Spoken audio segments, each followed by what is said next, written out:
a empresa te procurou já com uma dor de tipo, ó, tá saindo, você já conseguiu ver isso nos dados lá. E como é que você fez essa avaliação de, ó, vamos fazer essa questão da competência? Você avaliou ali que faltou? Sim, eles já sabiam que o turnover estava muito alto, foi para vagas operacionais e, no geral, o turnover de vaga operacional de pessoas que trabalham em chão de fábrica não é tão alto assim, porque se a gente para pensar, as pessoas sonham em trabalhar numa montadora. Sim. Eu sou do interior, né, de Taubaté, e lá em Taubaté tinha antes a Ford e também tem a Volks. Meu pai trabalhou na Volks por quase 30 anos e se aposentou lá. E as pessoas de Taubaté sonhavam e ainda sonham em trabalhar na Volks. Então, o cara que entra não sai de lá, ele sai se você demite. Aí, o que eles estavam percebendo? Estava tendo muita demissão e as pessoas também estavam pedindo para ser mandado para sair. E eles falaram, cara, as pessoas sonham em trabalhar aqui. Por que isso está acontecendo? E aí viram que era uma falha na seleção.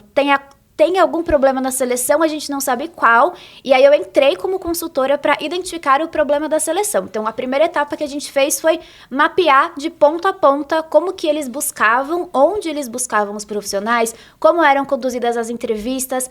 Um problema que tinha lá é que tinha muitas etapas no processo seletivo, sem nenhuma necessidade, porque a pessoa ela não precisava de muitas qualificações, então era fácil. Não é igual contratar um profissional de tecnologia, que você precisa validar muito a questão técnica. Naquele caso, não precisava. Né? E aí, a primeira coisa que a gente fez foi diminuir o máximo possível as etapas do processo, fazer com que a pessoa conseguisse fazer mais de uma etapa no mesmo dia, porque isso aí, eu tô falando de 2016, era presencial. Então, a pessoa tinha que ficar indo e voltando várias vezes, às vezes morava longe. Então, a gente compilou que acontecessem mais etapas no mesmo dia. E aí o principal foi, a gente tirou o viés inconsciente do processo seletivo. Viés inconsciente é aquela vozinha que fala na tua cabeça, pô, não contrata ele não, ele é negro, ele não vai ser tão bom assim. Ou, pô, não contrata essa mulher, ela tem 30 anos, daqui a pouco ela engravida, e aí entra na licença maternidade. E quando você olha... Preconceito muito intrínseco latente, ali. né? Quando você... olha para a competência, tudo que é característica, seja ela física ou social, não entra. Muitas empresas relutam em implantar o processo de seleção por competência porque é um trabalho demorado, ter que mexer. Às vezes as pessoas do RH precisam ser mandadas embora quando você vai para mudar a cultura, talvez, né? Tem que tirar o recrutador, porque você não consegue fazer com que o recrutador... não escolha. Uma vez um recrutador que trabalhou numa das empresas que eu entrei para implantar esse processo, ele tinha se formado no Mackenzie. E eu também. Eu vim para São Paulo e eu fiz o MBA lá. Não, eu não conhecia. Bota uma situação aqui, pera aí. Não conhecia. Mas olha que louco, por que eu contei isso? Eu também tinha estudado no Mackenzie, aí eu estava fazendo o mapeamento do processo com ele. Ele falou assim, nossa, Carol, que legal, você também estudou no Mackenzie, mackenzista igual eu. Vai ser mais fácil agora pra mim. Eu falei, pô, por quê? Ele falou assim, não, porque eu adoro contratar quem se formou no Mackenzie. Eu falei, pô...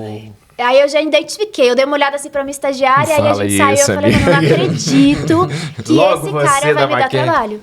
E aí foi assim... um inferno, porque se tinham duas pessoas que chegavam na etapa ali para disputar, ele eliminava quem tinha estudado em outro lugar e tinha que ser uma mackenzista. O cara ele foi vinha de embora. casaco da Mackenzie já pra... Tipo isso. É muito louco, né? Porque às vezes o RH quer lutar contra isso, né? Então, eu tive uma experiência curta com o recrutamento, trabalhei 1 ano e meio em uma multinacional e, cara, a gente não olhava para isso. Então, a gente trazia de várias faculdades, recrutava em um monte de faculdade, não só as principais.